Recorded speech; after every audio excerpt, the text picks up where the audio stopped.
the next of the major signs, and that is the issue of Yajuj and Majuj. And the issue of Yajuj and Majuj is actually, for our modern times, I would say, one of the most, if not the most problematic of the signs of Judgment Day. And it has caused many of our youth to question, to doubt. I myself have met people that have actually left Islam because of these types of tales. And we have to be honest and frank and not pretend as if this doesn't exist. Perhaps some of you are not accustomed to hearing people speak like this, but my philosophy is different. We are dealing with the crisis of people leaving our faith, our own children, our own young men and women. And of the reasons why is that we are not answering some of these issues that they bring, and we dismiss them. And I myself have discussed many of these issues with these types of people, and one of them, not the only one, but one of them is Yajuj and Majuj. So we have to be very clear and frank and think critically even as we look at our tradition. So let us begin from the beginning. Who are Yajuj and Majuj? And what does the Qur'an and Sunnah say about them? The issue of Yajuj and Majuj is something that doesn't just occur in the Hadith. It is explicit in the Qur'an.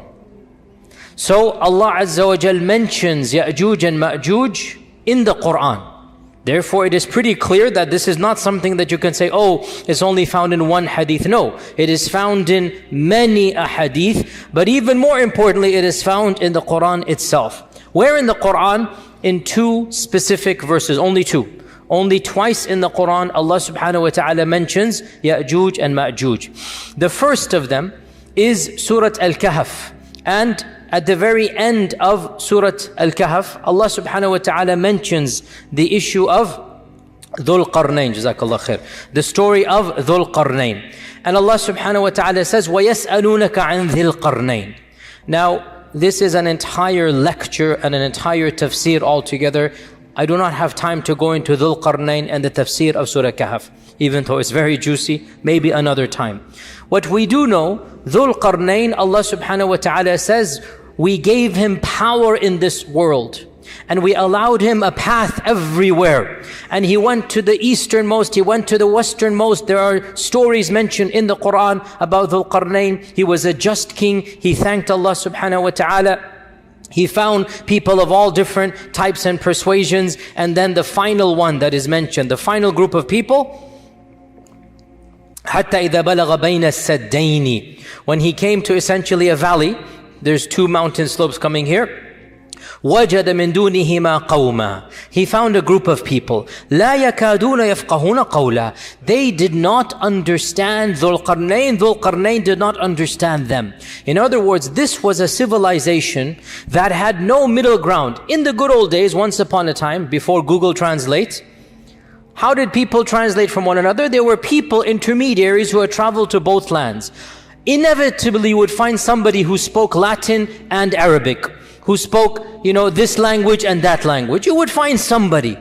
Dhul-Qarnayn went to such a faraway land that the language of those people and the language of Dhul-Qarnayn had no middle ground.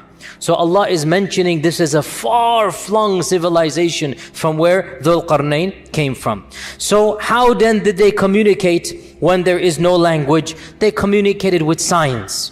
When you're in a tourist in a different land, in a strange land, and you have no language whatsoever, you are forced to communicate with your hands. And mashallah, you can communicate so much with your hands, right? When you really have to, you can figure things out. So they are communicating with their symbols, with their gestures. And so they say that قالوا يا ذا القرنين إن يأجوج ومأجوج مفسدون في الأرض. This is the first mention of Yajuj and Majuj. They say this group of people, Yajuj and Majuj, they are wreaking havoc in this world. So Dhul-Qarnayn, you are a mighty king, you are a powerful person, we will give you something.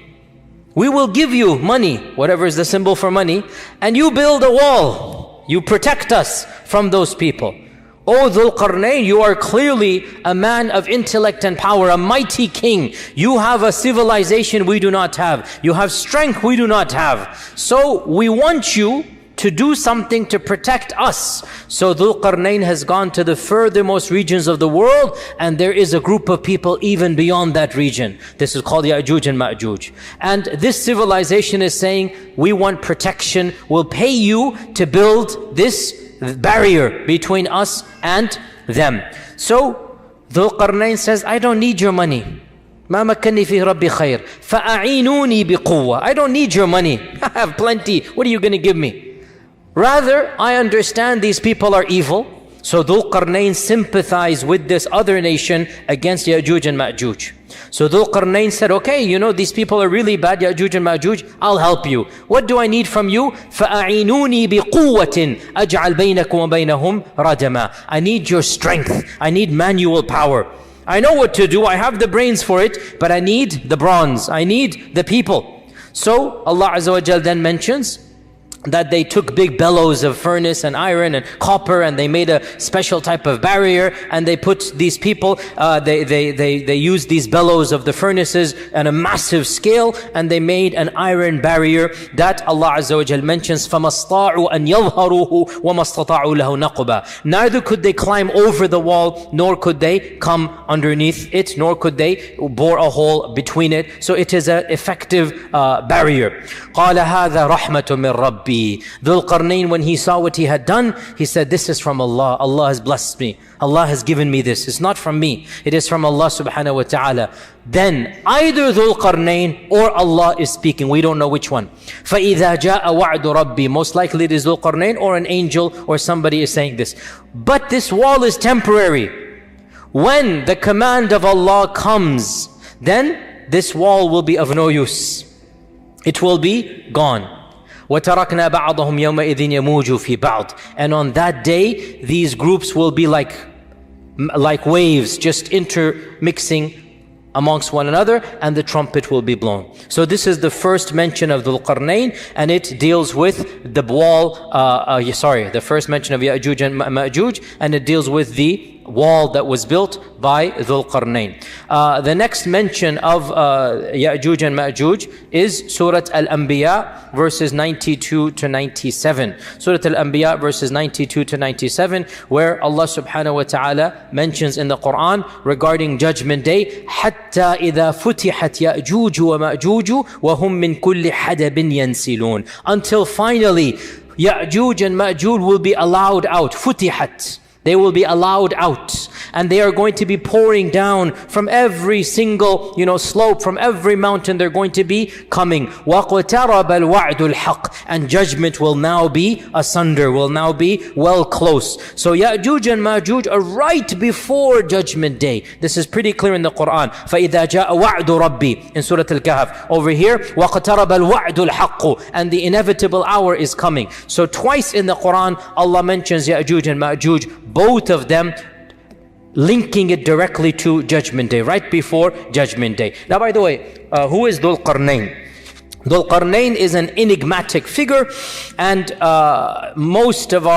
some of our medieval commentators, and then especially the most famous translator of the Qur'an of the previous century, Abdullah Yusuf Ali, whose impact in the translation was well known. All of us who grew up in the 70s, 80s, 90s, we know Abdullah Yusuf Ali's translation as being the one that had the most impact, even though, long story, but it wasn't very accurate. Number one. Number two, can you believe, this is a completely tangent, Abdullah Yusuf Ali couldn't speak Arabic properly. There's another point, he plagiarized it, but that's a whole different story, not related to our topic here. Nonetheless, his translation went viral, and in his translation and his commentary, he mentions that Dhul-Qarnayn is, who does he mention? Alexander. All of you know this, okay? He mentioned Dhul-Qarnayn is Alexander the Great. And it kind of spread amongst the masses, and this is what happens, subhanAllah, how thoughts spread, even if they're incorrect. And so many people thought Dhul-Qarnayn is Alexander, but this is really almost 100% wrong, for many reasons. Most obviously is that we know a lot about Alexander the Great. We know a lot about him. And he was not a believer in Allah, he was a pagan. He worshipped the idols. And Allah praises Dhul-Qarnayn as being a worshipper. And Allah praises Dhul-Qarnayn as being a righteous person. And Allah never praises paganism. And Allah never praises someone in this manner. And Allah Azza wa Jal mentions Dhul-Qarnayn says, قَالَ هَذَا رَحْمَةٌ مِّن رَبِّي. So Alexander, really almost impossible. Some modern commentators have said that it is the Persian King Cyrus, who ruled from around 600 to 530 BC. So we're talking about 2,600 years ago, the Persian King Cyrus. And Cyrus, they say he's a candidate because he ruled over perhaps the largest empire the world has ever seen, or maybe the second or third largest. You know, there have been these massive empires. Alexander the Great probably did rule over the most largest empire, but temporarily. The Muslims, by the way, ruled over the largest for the longest period of time. But that's a different thing. Alexander, for a period of time, had more, but it fizzled out with his death. The benefit or the beauty of Islam is that wherever the Muslims went, Islam remained, and Islam and the Muslim civilization was the largest, but it wasn't unified as solid, if you like, as it was under Alexander. So they say Cyrus. But firstly, there are a number of things that don't match up. And secondly, once again, Cyrus was a clear-cut pagan. There is a third theory that I personally am very sympathetic to. But these are just theories in the end of the day. If you don't like it or you like it, it doesn't matter. It's just my opinion or the opinion of some modern scholars. If Dhul-Qarnayn were a historic figure, what do I mean by historic? I mean somebody whom we know. Because it is always possible that Dhul-Qarnayn is pre-history, pre-recorded history, because recorded history begins around 4,000 years ago. Before that, we don't really have records. Before that, it's just unknown. It's a big black box. Perhaps Dhul-Qarnayn is of that time frame. Allah knows. As for recorded history, it goes back around 4,000, roughly 4,000 years or a bit more than that. And we know pretty much all of the massive empires and the great kings of that time frame. If Dhul-Qarnayn was one of the kings of this era, then we should know about him in terms of recorded history. Humanity would have known of these types of great kings who have conquered large swaths of the earth. So another candidate that I am personally very sympathetic to is the Persian Emperor Darius, the Persian Emperor Darius, who ruled 550 to 486 BC. And Darius ruled over most of the known world at that time, most of what we now call Asia Minor, the Caucasus, the Balkans, Central Asia, even Egypt, North Africa. He had a massive empire, and he himself traveled to the furthest east and the furthest west. And he led expeditions in his entire kingdom. And he fought against the Egyptians, he fought against the Chinese, he fought against, or the people of that region, call them what you will, but he fought against all of these people. And what is interesting about Darius, unlike Cyrus and definitely unlike Alexander, Darius was a monotheist.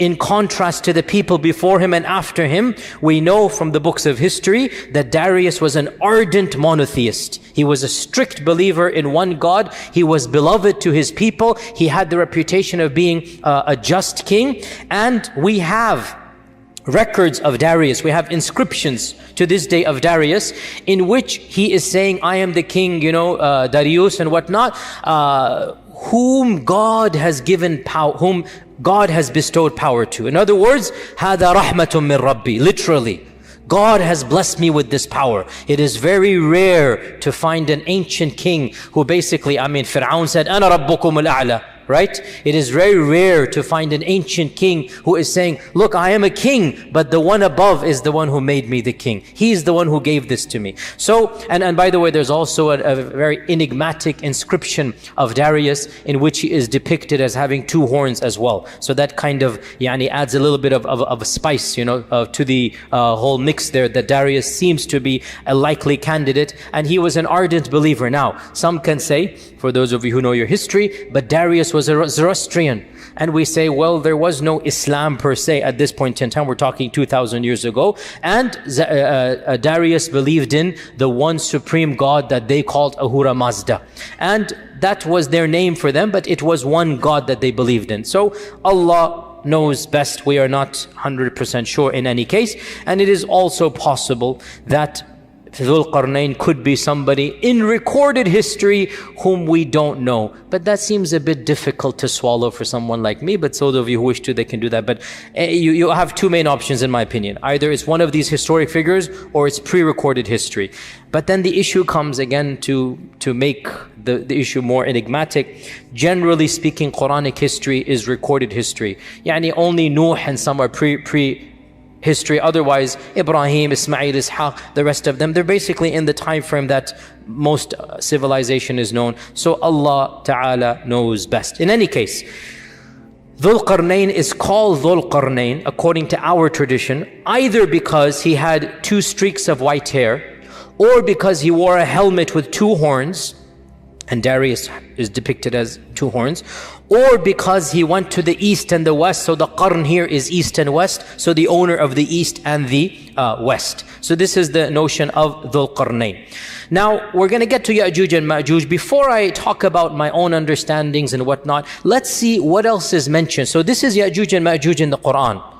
We don't have much about them other than they seem to be a race of savages. They seem to be a race that is barbaric, killing, looting, plundering. And Dhul-Qarnayn, who has never met them, is sympathetic that these people are bad. He just wants to build a wall to protect these strangers from Dhul-Qarnayn. So what does the Ahadith say? The Ahadith are numerous. In fact, in the 6 books of Hadith, there are around a dozen narrations of Yajuj and Majuj. So it's not a small amount. There are around a dozen, Bukhari and Muslim have around 6 or 7. So it is mentioned in the most authentic books, Yajuj and Majuj. The concept of Yajuj and Majuj is found in our tradition. And of these Ahadith, is the hadith in Sahih Muslim where our Prophet ﷺ said 10 are the major signs of Judgment Day, and he mentions Ad-Dukhan, Ad-Dajjal, Ad-Dabba, the rising of the sun in the west, the descent of Isa ibn Maryam, and Yajuj and Majuj. So number 6 on this list mentions Yajuj and Majuj. This hadith is in Sahih Muslim. So he mentions Yajuj and Majuj as being one of the 10 major signs. In another hadith, Sahih Bukhari, this is the Bukhari hadith, the Prophet ﷺ, actually the Muttafaq Ali, Bukhari and Muslim, the Prophet ﷺ said that he quoted the verse in the Qur'an that يَا أَيُّهَا النَّاسُ اتَّقُوا رَبَّكُمْ إِنَّ زَلْزَلَةَ السَّاعَةِ شَيْءٌ عَظِيمٌ يَوْمَ تَرَوْنَهَا تَذْهَلُ كُلُّ مُرْضِعَةٍ عَمَّا أَرْضَعَتْ وَتَضَعُ كُلُّ ذَاتِ حَمْلٍ حَمْلَهَا وَتَرَى النَّاسَ سُكَارَى وَمَا هُمْ بِالسُّكَارَى وَلَكِنَّ عَذَابَ اللَّهِ شَدِيدٌ. This is the beginning of Surah Hajj, and Allah subhanahu wa ta'ala mentions in it that this is Judgment Day, that, O mankind, fear your Lord. For indeed the earthquake of Judgment Day is something to be terrified. On that day you will see people, the mother will neglect her breastfeeding child, and people will walk around as if they are drunk, but they are not drunk, but the punishment of Allah is severe. And the Prophet ﷺ quoted this ayah, and then he said that when will this happen? When will people be so terrified? When Allah will announce to the angels or to Adam that, O Adam, take the people of Jahannam to Jahannam. And so from every 1,000, 999 will go to Jahannam. The Sahaba said, Ya Rasulullah, with those odds, how can we be safe? If every 1,999 are going to go to Jahannam, how can we be safe? What is the statistical chance of us winning? And so the Prophet ﷺ said, I give you good news. For every one of you, there will be 1,000 of Yajuj and Majuj. So this hadith, which is in Bukhari, is saying the quantity of Yajuj and Majuj is astronomical, beyond what we can even comprehend. Hadith in Sahih in Musnad Imam Ahmad, that the Prophet ﷺ said that you complain that there is no enemy. Some of the younger Sahaba are wanting to have a fight. You're complaining we're not fighting, but you shall continue fighting. There will always be qital once the fitna begins. That happened in the time of Uthman radiallahu anhu. There will always be fighting until Yajuj and Majuj come. So hadith is explicit that fighting will continue until Yajuj and Majuj. And then the Prophet ﷺ described them. They shall have faces that are flat. They shall have eyes that are narrow. They shall have hair that is yellowish. And they shall descend from every single plane. Now, important to note, you shall fight until Yajuj and Majuj. He didn't say you will fight Yajuj and Majuj. We will learn. We will not fight Yajuj and Majuj. Yajuj and Majuj are not fightable. Is that a correct verb? Is that a correct noun? Masdar. They are not capable to be fought. Let us be more precise and pedantic. You cannot fight Yajuj and Majuj. We will not be fighting Yajuj and Majuj. Fighting will continue until Yajuj and Majuj. Which also means what? After Yajuj and Majuj, no fighting. So Yajuj and Majuj is the final frontier, after which there will be no fitan.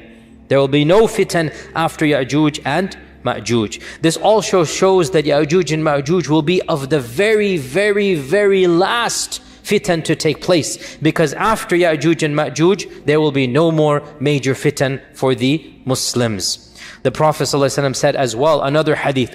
So right now, what am I doing? I'm narrating to you Qur'an and Sunnah. I'm narrating to you our sources. Then we will pause and go back and see what we can derive from those sources. Okay, because we need to really think deeply. And in all likelihood, we will have to do a part 2 for Yajuj and Majuj because there's a lot of material to digest and discuss.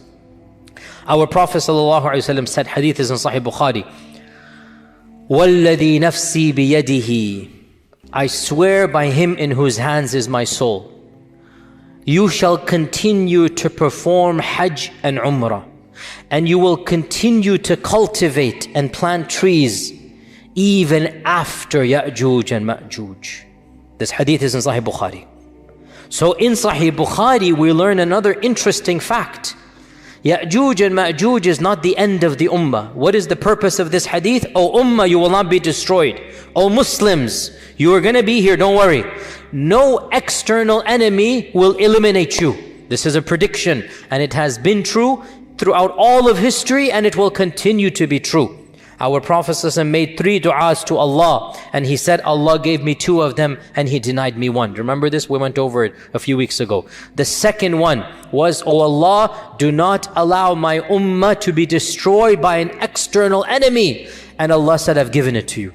Never will an external enemy decimate and eliminate the ummah, even if they eliminate parts of the ummah. The whole ummah will never be gotten rid of by an external enemy. So the Prophet ﷺ is giving good tidings. You're worried about the Quraysh, you're worried about this and that, don't worry. I am telling you, I swear by Allah, not only will you survive, you will do Hajj and Umrah. You'll retain your religion.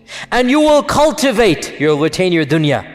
Even after Yajuj and Majuj. So, even Yajuj and Majuj are not the end of Muslims. There shall be Umrah and Hajj, and there shall be cultivation and planting even after Yajuj and Majuj. So this is another interesting thing that we derive. In another hadith, muttafaq alayh, Bukhari and Muslim, the Prophet ﷺ entered in upon some of our mothers, some of his wives, and he was agitated, he was concerned, he was worried. And he put his finger and his thumb together in a circle. He put his finger and his thumb in a circle. And he said that, La ilaha illallah, waylun lil Arab min sharrin qad iqtarab. La ilaha illallah, waylun lil Arab min sharrin qad iqtarab. La ilaha illallah, woe to the Arabs. And this means Muslims, because at that time all the Muslims were Arabs. Woe to the Muslims, woe to the Arabs from an evil that has now come very close. What is this evil? Salama asked, what is this evil? He said, today a hole of this size, hence the ishara, has been opened up from the wall of Yajuj and Majuj. Now this hadith is muttafaq alayh, the highest level of authenticity for us. Today, a hole of this size has been opened up from the wall of Yajuj and Majuj. Salama said, Ya Rasulallah, anuhlaku wa fina salihun? Will we be destroyed and there's still righteous people amongst us? will piety not save us? And our Prophet ﷺ said, Na'am, إِذَا كَثُرَ الْخَبَثِ. Yes, even if they're still pious people, but if filth is prevalent everywhere, the piety of some individuals will not protect you. It might protect them on Judgment Day. It might protect them. In fact, it will protect them on Judgment Day. But societies will not be protected when corruption and evil and fitna and licentiousness and nudity and fahisha is rampant everywhere. The piety of a few folks will not prevent the adhab of Allah from coming. Nasallallahu as-salama wal afiyah. If you understand this hadith, then you should make sure you are at least pious. So this hadith tells us that Yajuj and Majuj's wall has a hole this size in the lifetime of the Prophet sallallahu alaihi wasallam. Hadith in Tirmidhi, in which Abu Hurairah narrates that every single day Yajuj and Majuj try to dig out. And every day they are met with an angel. And the angel tells them, enough for today, go back. And so they go back until finally, on the final day, the angel mentions the famous phrase, Insha'Allah, come back. And the next day when they come back, so the narration is very long, it basically means every day they come back and they find all of the work that they have done goes back to nothing. They have to start from the beginning again. Until the last day, when they find they come back, the work of yesterday is still there. They still are carved in. So now they start from where they left off and they break through. So this is a hadith that mentions that Yajuj and Majuj are carving every day, and that every single day they get to a place until the angel turns them back. In another hadith in Sahih Muslim, we learn that after the Dajjal is killed, Isa will congratulate his followers and give consolation to his followers. And within that time frame, or a very short time frame, Allah will inspire Isa that a new group has come. Ibadalli, creations of mine have come. No one can fight them. No one can fight them. So take my servants and go to Jabal Tur, go to Mount Tur and protect them over there. Then Allah will send Yajuj and Majuj out, and so Isa and the Muslims will not see them. They will be protected in the caves of Turi Sayna somewhere. Wherever Musa was, or in that region, they will be protected over there. Now, in this hadith, we learn that Yajuj and Majuj are so dangerous, so evil, that Allah Himself says, nobody can fight them. Interestingly enough, this army has just fought the Dajjal. This army has just fought the Dajjal, and they have won over the Dajjal. And they are told, you cannot fight Yajuj and Majuj. In fact, it is so bad that Allah protects them even from seeing Yajuj and Majuj. They just flee by the command of Allah before Yajuj and Majuj come. They find protection in the caves that Allah tells them to find protection in before Yajuj and Majuj come, and they remain in those caves. For how long? Allah subhanahu wa ta'ala knows best. And in fact, in one narration, it mentions that Isa and his followers, they will seek refuge in a cave for so long that what is the term I'm looking for? The head of a ram, the head of a goat, the head of a ram, a dead ram, will be more precious to them than 100 gold dinars. Now the head of a ram is almost useless. It has no meat. It has nothing you can benefit from. You throw it to the side.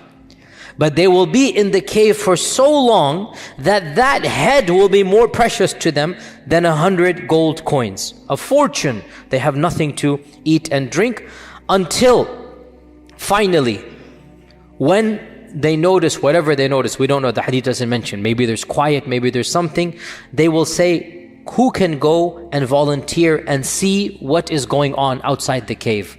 So a man will volunteer, he will be considered the best of them, and he will resign himself to die the death of a shaheed. He's given up that he's going to die the death of a shaheed. And he will come out only to see that the world is full of corpses of Yajuj and Majuj. The world is full of corpses of Yajuj and Majuj. And then he will call out the people, and they will come out and they will see not a single handspan of the earth except that it is piled with Yajuj and Majuj, and the world will stench. There will be a stench that they cannot bear from Yajuj and Majuj's body. So they will desperately plead to Allah subhanahu wa ta'ala at this. And Allah Azza wa Jal will send a rain that will cleanse the earth, a cleansing that it has never had before. Deep cleansing from Allah Azza wa Jal. In another narration, Allah will bring a special type of bird that will pick up their bodies and take them away. So we have the removement of the corpses, then we have a special rain that will wash away the remnants as well. So this is another tradition from Sunan at-Tirmidhi. We also have in Musnad Imam Ahmad the phrase, which is also in other books as well, that Allah Azza wa Jal will send Yajuj and Majuj, and they will descend from every single plane. وَهُم مِّن كُلِّ حَدَبٍ يَنْسِلُونَ. This is a Quranic verse. And they will pass by At-Tabariyah, and they will drink from At-Tabariyah. It's a massive lake. We'll mention which one it is in a while. And by the time the last of them passes by, there will be no water in the lake of Tabariyah. And the last batch will say, there used to be water over here. And Isa and his followers will remain trapped in a cave until the head of a lamb is more precious than 100 gold coins, as I mentioned this also in Tirmidhi. Then they will make dua to Allah to save them from Yajuj and Majuj. So Allah will send a disease against them. Yajuj and Majuj would not be killed with the sword. Allah will send a disease against them that will attack their necks, and they will die the death of one person. When one of them dies, all of them die. It is a simultaneous death. The death of one person. These billions or millions or hundreds of millions of people, they will die instantaneously, the death of one person. The death of one person, and then this man will come out. The hadith goes on the back to the one that I mentioned. The man will come out terrified, scared. He will find everybody is already dead. Then Isa will come out. They will find not a single space to stand except the bodies will be rotting. So Isa will make dua again. So Allah will send birds with the necks of Bakhtari camels. Bakhtari camels, the Bactrian camels, the camels that have these U-shaped necks. There will be birds like this. Massive birds will come, maybe Tayran Ababil, something like this. They will take them and then throw them wherever Allah subhanahu wa ta'ala wills. So this is another narration. Yet another narration. Yajuj and Majuj will conquer everybody in this earth. They will kill everyone. Pause here, footnote. Who will they kill? Clearly not the followers of Isa. So the remnants of the army of Dajjal, anybody who fled and was not caught, any human beings that have not embraced Allah and believed in Isa at this point in time, these will now be destroyed by Yajuj and Majuj. So Yajuj and Majuj will conquer the world, and they will get to Tur, and Tur is where Isa is. They will get to Tur. In one narration, they will get to the Jabal of Quds, the mountain of Quds. Is this Mount Olives? Is this the mount that is in front of Aqsa? In that region they will be. And they will find nobody to conquer. They've conquered everybody. So one of them will say, we have conquered the inhabitants of this world. Let us conquer the inhabitants of the heavens. So they will throw an arrow towards the heavens, and Allah will cause the arrow to come back full of blood. In another narration, they will wave their spears towards the heavens, and Allah will cause their spears to come back with blood. And so they will say, we have now conquered those in the heavens. Then Isa will make the dua, and then they will be destroyed. Now, this lake Tabariyah, most of our commentators mention that this is the Lake Tiberias, the Lake Tiberias. And this is also called by the Christians the famous Sea of Galilee, the Sea of Galilee. Okay, and to this day it is called Tabariya by the Palestinians and the Arabs of that region. Tabariya it is called, the Sea of Galilee. And the Sea of Galilee, it is a massive, massive lake. It is a massive amount of water. It has fed the crops and the people for 2,000-3,000 years. What group is Yajuj and Majuj that in one generation, that lake which has given mankind water for 2,000-3,000 years will be gone? Think about that. How much will this group drink? How much will they, I have seen Tabari, like many of you have been to the Sea of Galilee. If you go to that land, you see it. It's like a mini ocean. That's why it's called the Sea of Galilee. It's like a mini ocean, even though it's not a sea technically, but it looks like it. It's massive. You can barely see. You can see, but you can barely see the end. This all water will be gone in one group? How? Think about this. It's very strange. How can it go? But this is what the hadith says. Also, what type of enemy is this? That the people of Isa haven't even seen them. What type of enemy that they cannot physically even fight them? Are they not humans? We're going to come to this. Because they fought Dajjal and his people and they were human. What is going on here? That they are not even seeing them. The man who's going to go see them is thinking he's going to die just by looking at them. He's already made up his mind, I'm a shaheed, I'm going to die. He volunteers the death of a shaheed, like there's no way I'm going to be coming back. So we also have in a number of traditions as well, what demonstrates their quantity is that the Prophet ﷺ said that the Muslims will use the weapons and the armor of Yajuj and Majuj for many years to come. So they will get this stuff. In one hadith, in Musnad Imam Ahmad, he said, the beasts of the earth will grow fat and feed themselves for many years from Yajuj and Majuj. So the corpses will be so much that Yajuj and Majuj will fertilize the earth. And from this fertilization, there shall be a time of great opulence in terms of food. Perhaps the most opulent time in the history of mankind will take place, where our Prophet ﷺ said, one pomegranate, one rumman will feed an entire tribe. And one leg of lamb will be enough for a large group of people. In other words, things are going to change. Small quantities, or maybe it's not small. Maybe the rumman will be a massive amount.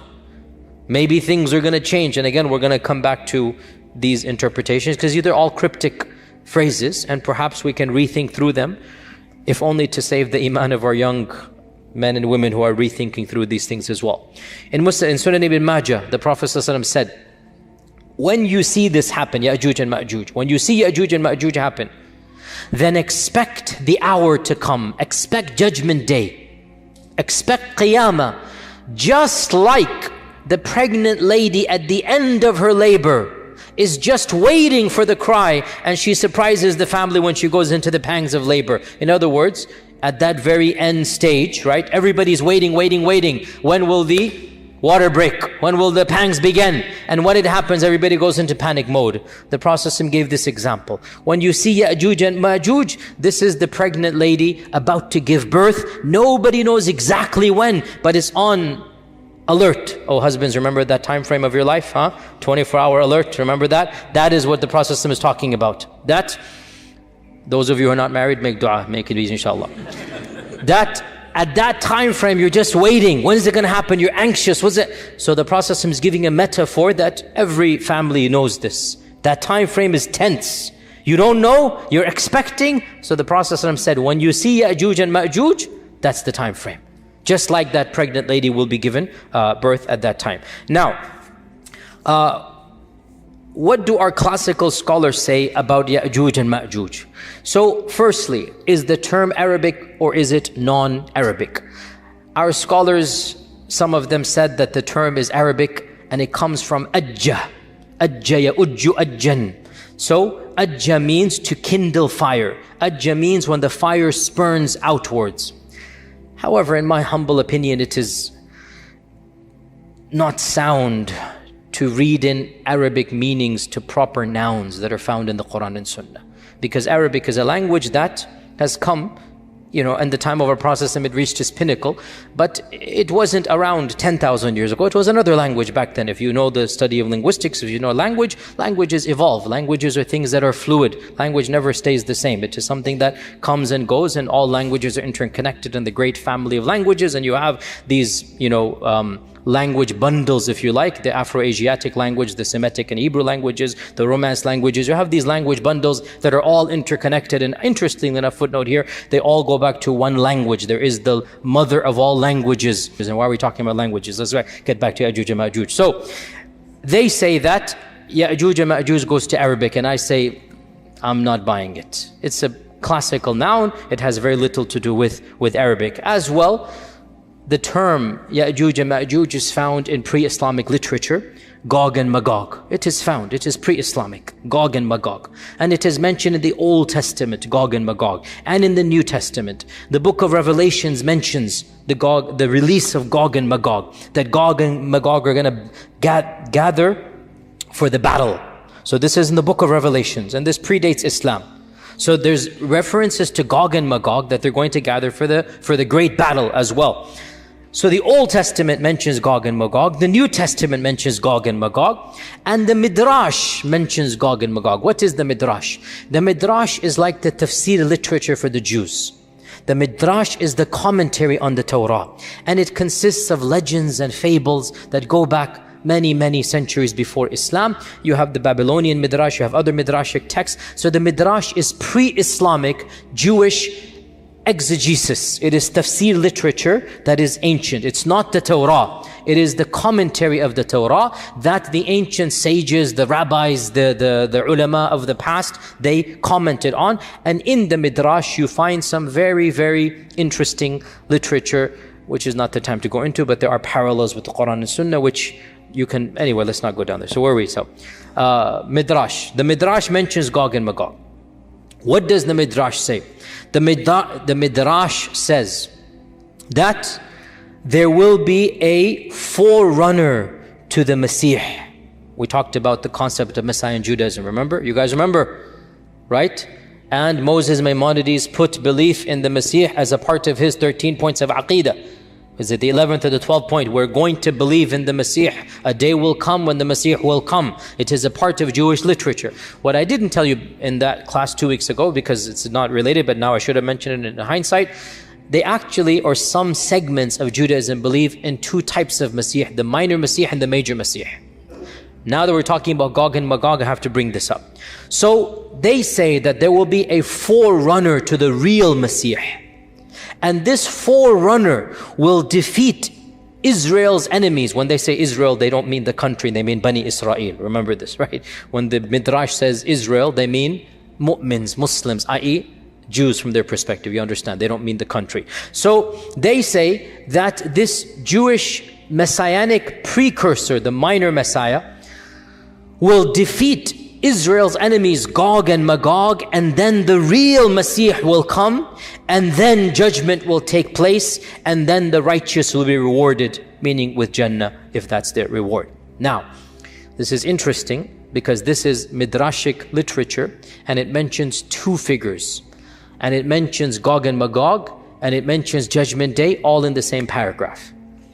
Allahu A'lam, we have the Mahdi, we have the Messiah, we have Gog and Magog, we have Yawm al-Qiyamah, all in the same paragraph as well. We find those things. Now, I did mention briefly there are two ways to interpret these things. If you're a secular, agnostic, atheist, if you're a person who believes in history and not God, then you will say, look, Muslims, Jews, they are taking from one another, right? And that's the standard interpretation of modern day academics. The Great Flood is a myth that transcends all civilizations according to modern historians. As I had mentioned, I think earlier, the Great Flood is a myth.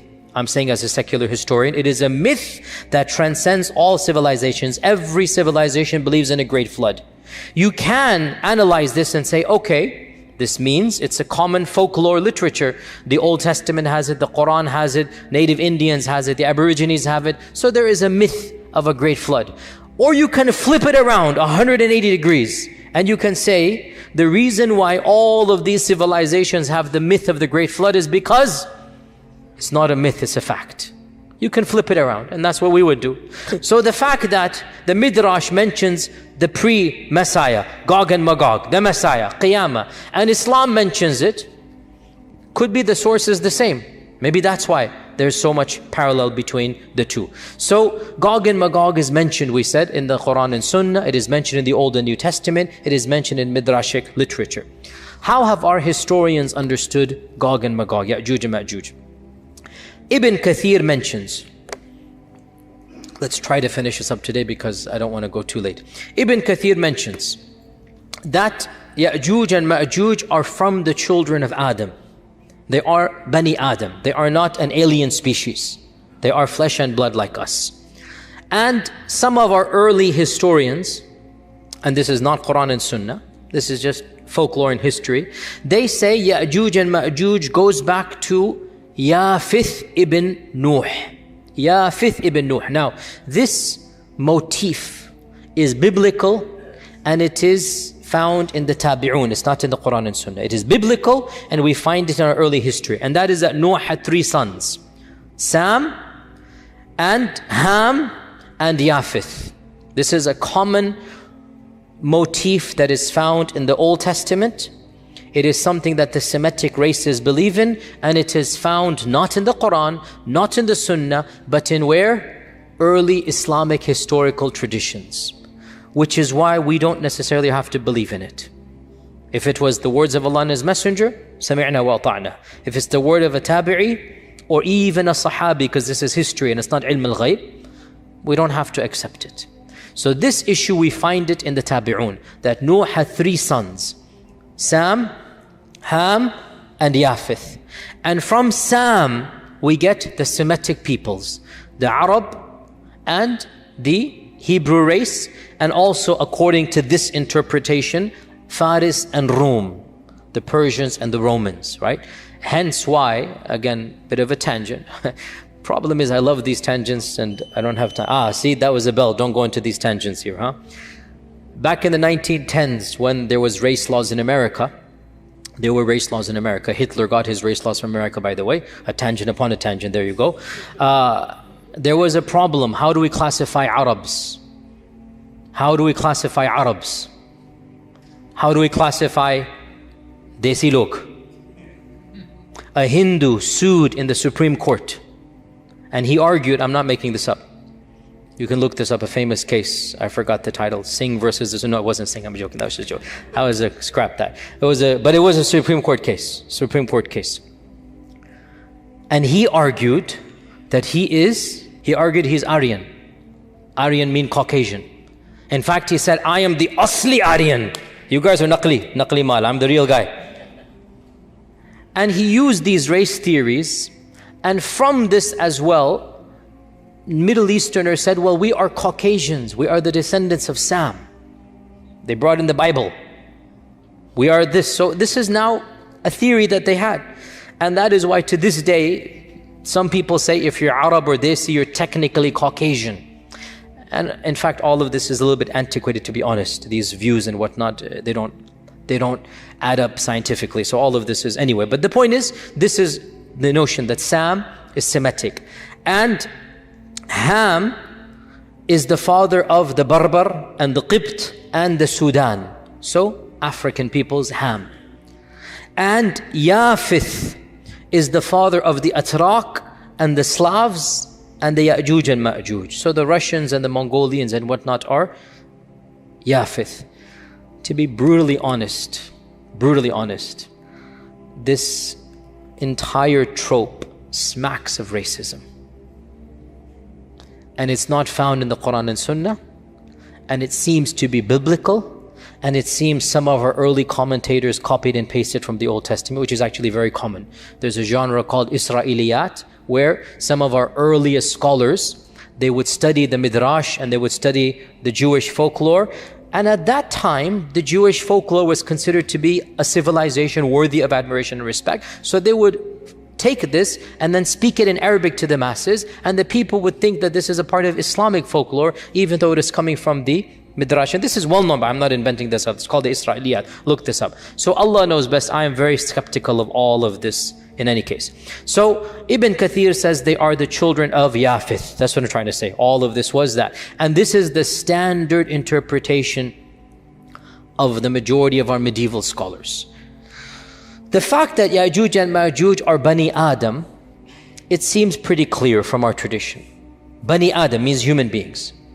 And we learn this from a number of evidences. Of them is the famous hadith in Bukhari itself, where Allah says to Adam, "O Adam, take the people of hell to hell, and he shall take his children."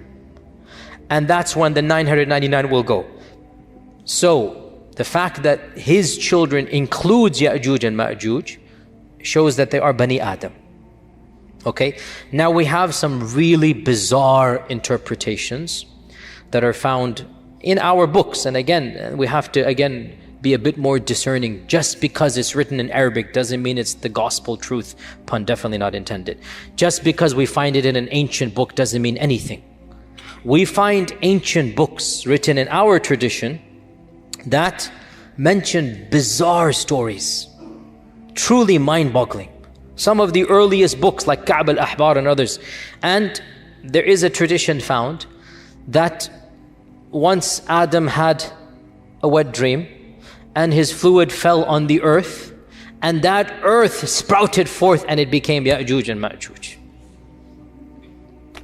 So we find this in our folklore, and we find it in respectable medieval books. And that's why, dear Muslims, we do need to be critical of our own tradition. We do need to be. Our ancient scholars were not infallible. We respect them, wallahi we do. But they were people of their time and place, and we need to look at it in our time and place and be cognizant of their humanness as we are cognizant of our humanity as well. So this is also found that Yajuj and Majuj are Bani Adam but not Bani Hawa. Go figure. In any case, getting back to Yajuj and Majuj, time is so limited, I have so much to say. Let's see if we can summarize this. To be brutally honest, standard medieval interpretation of Yajuj and Majuj is the following. This is what you find in Ibn Kathir. You find it in the tafsir literature of As-Samarqandi and of Al-Tha'labi, and basically this is the mainstream interpretation for our classical and middle ages of Islam. Ever since the beginning of writing tafsir, let's say 300-400 Hijrah, up until pre-modernity, up until going to CE 1800s or whatnot. If you look at any book of tafsir, any book of history, the notion was the following. Yajuj and Majuj are a bizarre, exotic tribe in the nether regions of the world that have been trapped by Dhul-Qarnayn thousands of years ago, and they're still trapped to this day. And quite a few medieval historians have reported that I know of a friend of mine who traveled to the end of the world and he saw with his own eyes the wall of Yajuj and Majuj. We find this in respectable Islamic books. The notion that Yajuj and Majuj are a living tribe blocked to this day behind the wall that was built 4,000, 5,000 years ago. That wall miraculously is still there. People can see on the one side, and on the other side you have these savages that Allah knows how they're eating, drinking, replicating, whatnot, and they're still there for eons and eons and eons. This is the standard interpretation of our scholars of the tradition, not of the Qur'an and Sunnah. You understand what I'm going to get at, okay? We don't blame them. In their time frame, the world was unexplored. In their time frame, nobody traveled the world. The reason why Marco Polo became famous and Ibn Battuta became famous was because they traveled half the world. That's it. And they became world famous because they did what nobody had done. They simply went from one side of the known civilized world to the other side, and they came back. Marco Polo to Naples, to Italy, or to Sicily, wherever he was. Naples or Italy, where was he? And Ibn Battuta to Tunisia, where he was from. So people didn't travel. And folklores and legends were very common, and it was easy to believe these types of things. That there is this nether region of... And you know, if you read, by the way, even Ibn Battuta, by the way, you find bizarre fables. You find belief in mermaids and you find weird creatures and whatnot. This is what he believed. He really believed that there are races and aliens, or not aliens, but you get my point. This is the notion of his time. Marco Polo as well, he believes these types of things. So it's not surprising that our medieval scholars believe this type of stuff. Now, obviously, dare I say, anybody who knows science and geography and modern civilization, you cannot believe that there is a tribe for 4,000 years trapped behind a wall. I mean, if you believe this, that's your position. I cannot believe it. I find this very difficult to believe. So this has led people to do multiple things. We have 20 minutes left. I have to wrap it all up now, subhanAllah.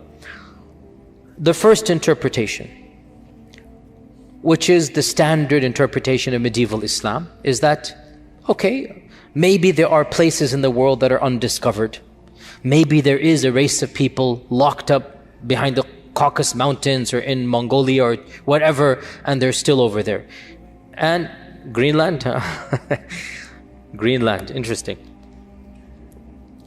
How would Dhul-Qarnayn get to Greenland?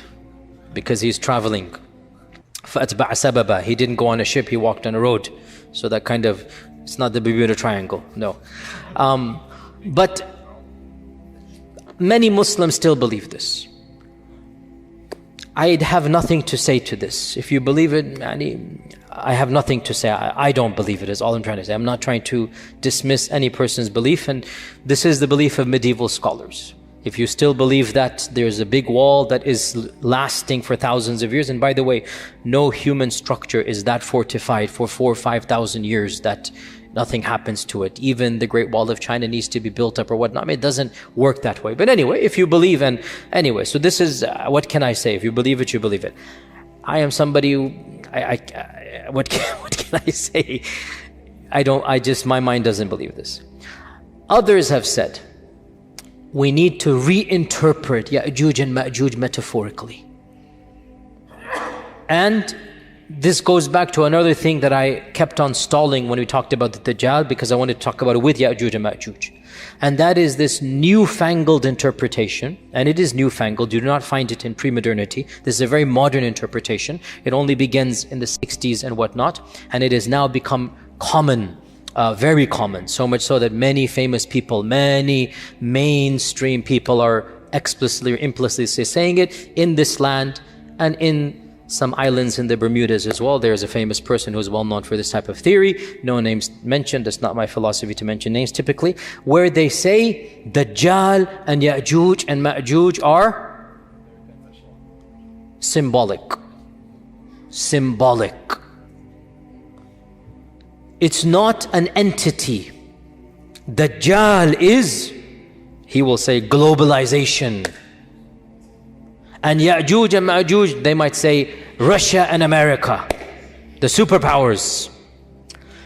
And honestly, I mean, okay, jokes aside, I admire the fact they're trying to salvage the tradition, because they understand that mainstream interpretation doesn't make sense. So they're trying to salvage the tradition, and they say, you know what? Dajjal is a demonic force. Dajjal is a global empire. Dajjal is the new world order. Then you get into the triangle and the eye and this and that, and the whole rabbit's hole begins. You can now, once you go down the rabbit's hole, make dua, there's nothing to be done once a person goes down that hole. What can I say? If a person believes this as well, the problem comes. The same traditions that you get the concept of Dajjal from, those same traditions tell you a lot about the Dajjal. So you can't pick and choose and reinterpret everything. Either you reject Dajjal in totality, which some progressives and modernists have done. Dajjal is not mentioned in the Qur'an. They reject all Hadith. So they say, khalas, let's be done with. And they reject Yajuj and Majuj Hadith. So they say, well, the Qur'an just mentions 2 tribes, so they're going to come, some races will come and have a big war. Fair enough. If your principle is you're going to reject Hadith, that's not ours. If your principle is no Hadith, then you can derive an entire interpretation that is independent of mainstream Sunni Islam and be gone with it.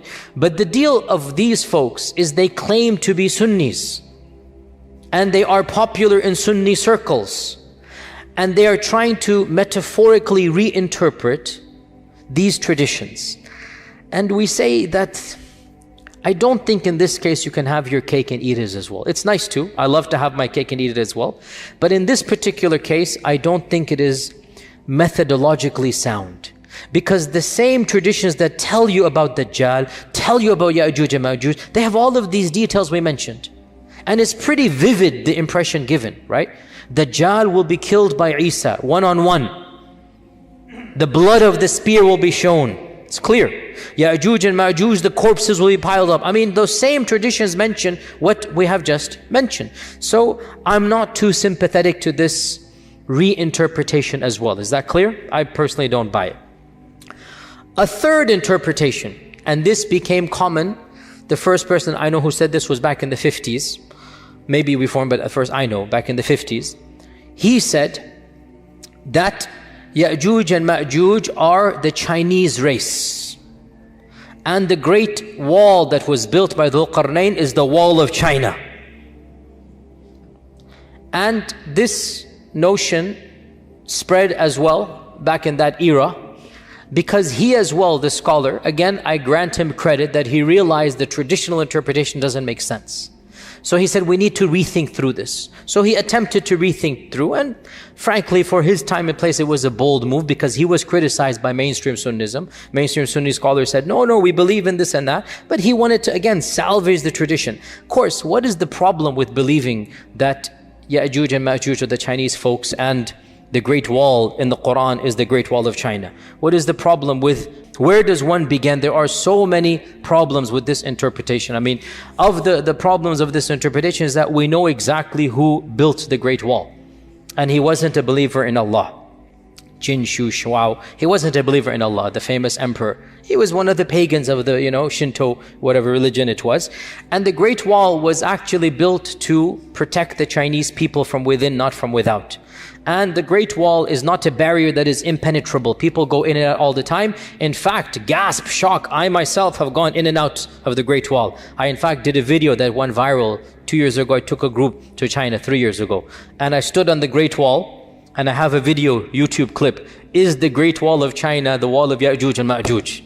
You can look at it yourself. And I said, no, it's not, don't worry. It's not the Great Wall of there. So, this as well, it doesn't make sense, neither heads nor tails, Nasar naper, literally, neither heads nor tails. Doesn't make any sense. The wall of Yajuj and Majuj is not the wall of China in any stretch of the imagination. It doesn't make sense as well. Where does this leave us? Another group says, and this is something that I have heard myself, some ulama say, that perhaps Yajuj and Majuj are not on earth but under earth. That's why the satellites haven't discovered them. And this, again, I appreciate the salvaging, I really do.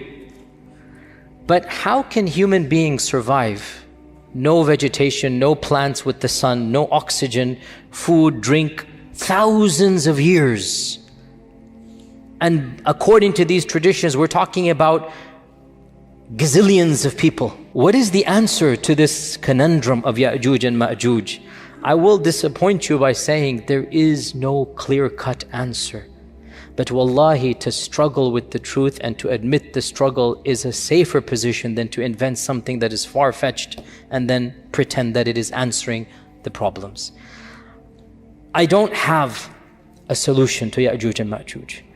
I am personally skeptical, maybe because of my own upbringing and I have a degree in engineering. I understand mathematics and chemistry and geology, and I just find it. Now, you can quote back, Allah ala kulli shayin qadir. And I say, indeed, Allah ala kulli shayin qadir. But are we obliged to believe that Yajuj and Majuj are billions of people under the earth? This is my point. If the text told us explicitly, sami'na wa ata'na. But when the texts don't tell us this, can we rethink through and say this? So I conclude with two opinions. The first of which is plausible, the second of which is even embarrassing to mention, but I will mention it. As for the plausible one, Allah knows best. Perhaps, this notion of a living tribe of Yajuj and Majuj is not correct. Because if you look at all of the traditions, there is only one tradition that is in Tirmidhi with one isnad that mentions the Yajuj and Majuj are daily digging. And every single day they're told to go back. All the other traditions don't mention a living Yajuj and Majuj. As for the hadith in Bukhari that the wall has been opened, that could be a wall. It could be, in this case, see to what level of metaphor is allowed? Ijtihadi. If it were to be said, a wall has been opened is a metaphor that indeed Yajuj and Majuj is now closer to you. Personally, I don't see this as that much of a stretch than to interpret all the hadith to mean Yajuj and Majuj are symbolic in nature. But again, it's ijtihadi. The only tradition that mentions Yajuj and Majuj are alive right now, and they are digging through every single day, is a solitary narration in Tirmidhi and also in other books, but the same isnad. And I did my research for this because this is problematic, and I have to say I was relieved to find classical scholars, some of them did problematize this hadith. Ibn Kathir amongst them, who said that this tradition seems to be it's an illah or a hidden defect, that it is not from the Prophet ﷺ. It might be coming from the Israeliyat, because Abu Huraira also studied with Ka'b al-Ahbar. Ka'b al-Ahbar was the son of a rabbi, and he would narrate Israeliyat, and Abu Huraira would listen to him and narrate, and one of the students of Abu Huraira assumed it to be from the Prophet ﷺ. This is Ibn Kathir saying this, not me. So he said, perhaps this is from the Israeliyat. And this is what I firmly believe, simply because it is highly problematic to posit that there are billions of people somewhere in today's world clawing away. So the first interpretation, which is posited by a group of people, let's just leave it like that. A very wise person once said, let's just leave it like that. The first interpretation is that Yajuj and Majuj are a group of people that will come towards the end of times. And they will wreak havoc and do this and that. So we get ourselves out of the problem of them being alive right now. And as for the wall of Dhul-Qarnayn, there was maybe their biological ancestors, maybe some other tribe that had those characteristics, and they were trapped by Dhul-Qarnayn. That did happen. But we don't have to affirm that they are still trapped 5,000 years later. Rather, maybe their descendants, maybe people similar to them, so they are called Yajuj and Majuj, are them. This is the first interpretation. And I am very sympathetic to it, and it solves many of our problems. There is another interpretation which I hesitate to even verbalize. And I will tell you honestly, this is not mine. I will honestly tell you, this is something that I am involved in many discussions of this nature with many people and whatnot. And one of my scholarly friends, in a private conversation, so he will not allow me to mention his name, but I am telling you something that don't believe it's coming from me. Okay? You guys ready? Ready? Okay. Don't describe this to me, please. Who is it not from? Good. No, from my friend it is from him. Not from Don't do a double negative on me. So we were talking with a group of ulama, a group of students of knowledge, whatnot, call them whatever you will, and we're talking about this problematizing. It is a problem. Wallahi, it's a problem for any rational mind. What are you going to do with Yajuj and Majuj? It's not an easy thing to come around. And even he was hesitant, but he brought it up. He said, let's look at these traditions again.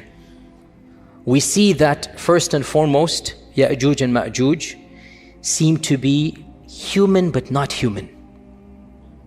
You see where this is heading. And they seem to be a race of people that cannot be fought. And they seem to be doing things that are bizarre, drinking up all of this water. That's not, humans can't do that. Mentally, they don't seem to be 100% there when they think they can kill the people of the heavens. This isn't normal. This isn't rational. The regular human beings alive, the followers of Isa, are so terrified of this group that they don't even want to see them. They're fleeing away from them. They will not fight them. The hadith mentions they will not be able to be fought. لا يدان أحد من قتالهم. And he mentions, if you look at the popular imagination of our times, you find a genre of literature and horror movies. You see where this is heading. And he mentions the word. And my jaw just dropped and I laughed. I said, are you serious? He goes, hear me out. Don't call them that word. For those who don't know the word, maybe the youngers can tell them later on. Don't call them that word, but the concept. What if we're talking about chemical warfare, we're talking about Dajjal, we're talking about the bird falling down, things are happening, weapons being unleashed, weapons beyond our understanding. What if the concept is there that these groups of people are human but not quite human? And they're doing all of these things, and everything just started clicking in my head. Check, check, check, check. I'm like, this is so ridiculous. You will never find me saying this in a lecture, and here I am in a lecture saying it. But in any case, Allahu A'lam, frankly, it makes more sense than believing that 1 billion people are somewhere in Timbuktu or Zimbabwe or some faraway land. It makes more sense to me. Because Allahu A'lam at the end of time, also, yes, the key point. They shall die the death of one man. How will they get gotten rid of? Allah will send a disease, some type of antivirus, some type of vaccine. I'm just saying what my friend said. Because the hadith mentions this explicitly, does it not? Allah will send something that will get them in the neck, and they will die the death of one person. So when my friend kept on going over all of these points, my laughter turned to a serious contemplation. And I said, but how do we tell the public this? Then I said, I'll just project it onto my friend, which it is true, it is coming from him. And I'll take myself out the picture so that as you laugh at my friend, but the laughter will slowly turn to contemplation, and deep down inside you'll realize this makes a lot more sense than anything else out there. So we conclude by stating that Yajuj and Majuj are a reality. We believe in them because the Qur'an mentions it, and that these enigmatic descriptions should not cause us doubt, because strange things will happen towards the end of times. Don't base the validity of Islam on trying to understand Yajuj and Majuj. That's ridiculous. We base the validity of Islam on the Qur'an, on the beauty of Islam, on Tawheed, on La ilaha illallah, on the fact that it answers all the big questions of life. Islam comes with some things that may be beyond our comprehension, such as Yajuj and Majuj. We just have to sami'na wa ata'na, and when it happens, all of these hadith will fit into place, and we will see, oh, I get it, that's what was being referenced here. So in the end, Allah Azza wa Jal knows best.